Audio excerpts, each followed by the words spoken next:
এই বিএমইটি হচ্ছে না কেন?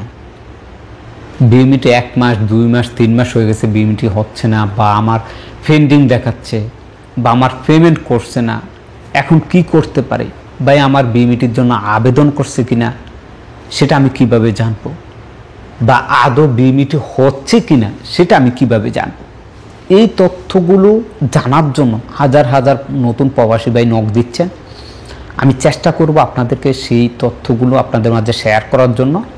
বাংলাদেশ জনশক্তি অধিদপ্তর অর্থাৎ ম্যানপাওয়ার, তারা যে নতুন নিয়ম করছে সেগুলো কিন্তু আপনাদেরকে জানিয়ে দিয়েছিলাম যে যেই ইন্ডিয়াতে 1 থেকে 5-এর কম ভিসা আছে তাদের কোনো ধরনের ডকুমেন্ট প্রয়োজন নেই, তাদের ম্যানপাওয়ার অটোমেটিকলি হয়ে যাবে।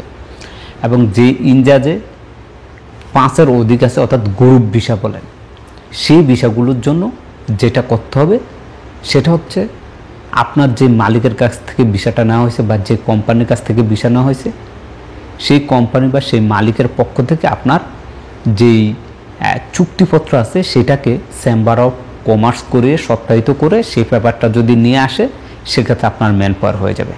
এইটা তো গেল ক্লিয়ার। এই তথ্যগুলো বিএমইটি সবার হচ্ছে, সকল দেশের হচ্ছে, আশা করি বুঝতে পারছে। এখন বাংলাদেশ সরকার যে এইটা করছে এর ফলে অনেকেরই ম্যানপাওয়ার হচ্ছে না, অনেকে এই পেপারটা আয়না দিতে পারে না। এটা গেল এক।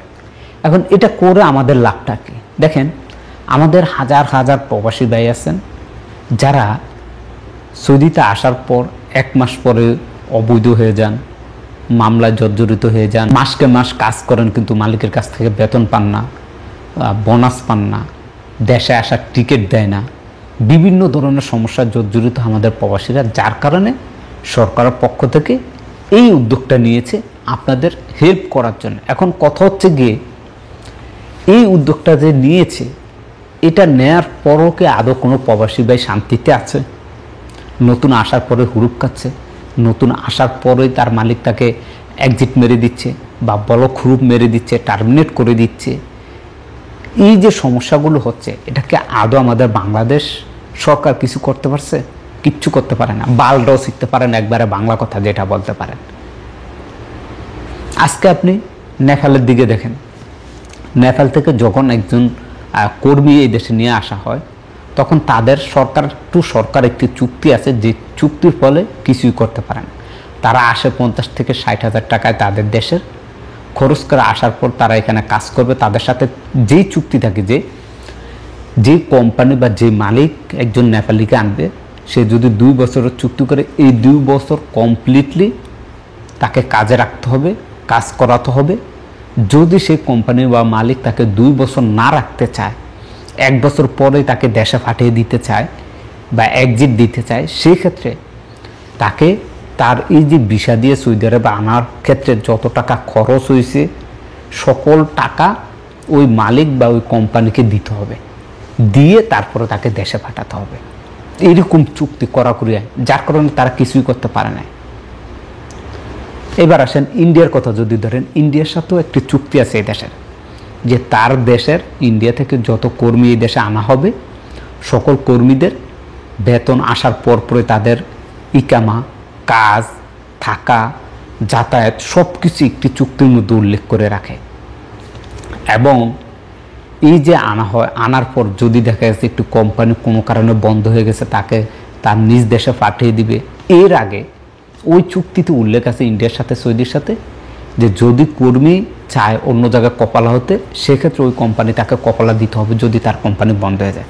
আর যদি ওই কোম্পানি কাছে ওই কর্মী বলে যে সেই দেশে চলে যাবে এক্সিট দিয়ে দিতে, সেক্ষেত্রে এক্সিটে সে ইন্ডিয়া চলে যাবে, কিন্তু তাকে যে 2 বছরের চুক্তিতে আনা হয়েছে ওই 2 বছর 1 বছর আগে যদি বন্ধ করে তাকে পাঠিয়ে দেওয়া হয়, সেক্ষেত্রে তার ক্ষতিপূরণ দিয়ে তারপরে তাকে পাঠাতে হবে।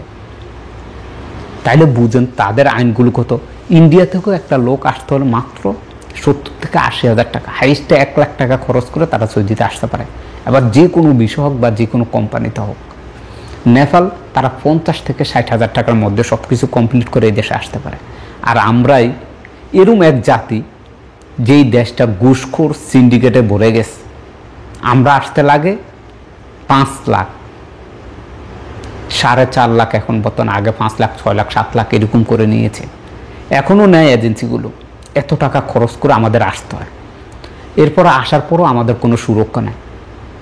মালিক কী করলো না করলো সেটা দেখার বিষয় না বাংলাদেশ সরকারের বা পররাষ্ট্র মন্ত্রণালয়। এই যে নতুন প্রবাসীরা আসবে, এত হয়রানি করে কী লাভ?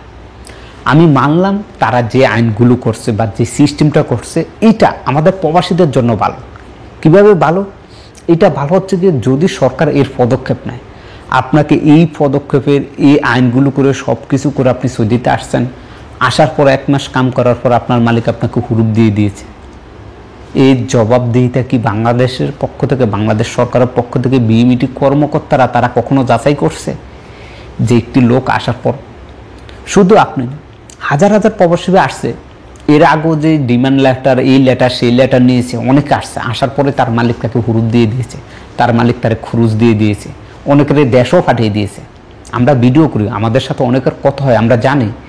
আমরা প্রবাস রিলেটেড আপনাদের যে সকল তথ্যগুলো আছে সৌদি আরবে প্রবাসীদের জন্য, সেই তথ্যগুলো আমি সবসময় আপনাদের মাঝে শেয়ার করি। তো এগুলো আমরা জানি ভাই, বাংলাদেশ সরকার কিছুই করতে পারে না। তাহলে এই হয়রানিটা কেন? আপনারা যেহেতু বাল্ডও শিখতে পারেন নাই, তাহলে প্রবাসীদের এই হয়রানি করে কোনো লাভ আছে? এইবার আসেন আপনাদের কমেন্টের উত্তরগুলো দিন। প্রথমত বলছিলেন পেন্ডিং থাকে। পেন্ডিং কেন থাকে? আপনার এজেন্সি যদি আপনার সঠিকভাবে আবেদন করে, সেই ক্ষেত্রে এটা পেন্ডিং থাকবে যতদিন পর্যন্ত না আপনার এজেন্সি টাকা পেমেন্ট না করবে, ততদিন পর্যন্ত এটা পেন্ডিংয়ে পড়ে থাকবে। টাকা পেমেন্ট করার সাথে সাথেই সেটা আপনার সমস্ত কাজ হয়ে অ্যাপ্রুভাল হয়ে আপনার চলে আসবে। দ্বিতীয়ত হচ্ছে, অনেকে জানতে চেয়েছেন যে আবেদন করছে কিনা আপনার মালিক, সেটা কিভাবে জানবেন? আমার ভিডিও দেওয়া আছে অনলাইনে, অনেকগুলো ভিডিও দিয়েছি, আপনি দেখেন ইউটিউবে বা পেজে গিয়ে যে কিভাবে চেক করতে হয়, তাহলে আপনি পেয়ে যাবেন।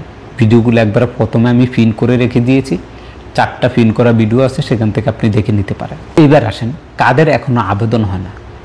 দেখেন, আপনি যদি কোনো এজেন্সি থেকে ভিসা নেন, তাহলে ওই এজেন্সি আপনার এই যে ডিমান্ড পেপারটি বা চেম্বার অফ কমার্স করে আনতে হবে, সেটা সে এজেন্সি করে আপনাকে এনে দিবে। তাই আপনার এজেন্সিকে চাপ দেন, যদি আপনি এজেন্সি থেকে ভিসা নেন তাদেরকে চাপ দেন তারা সেই পেপার করে দ্রুত আবেদন করতে। যদি তারা না করে সেক্ষেত্রে তাদের নামে মামলা করেন, আপনি আপনার ক্ষতিপূরণ নেন।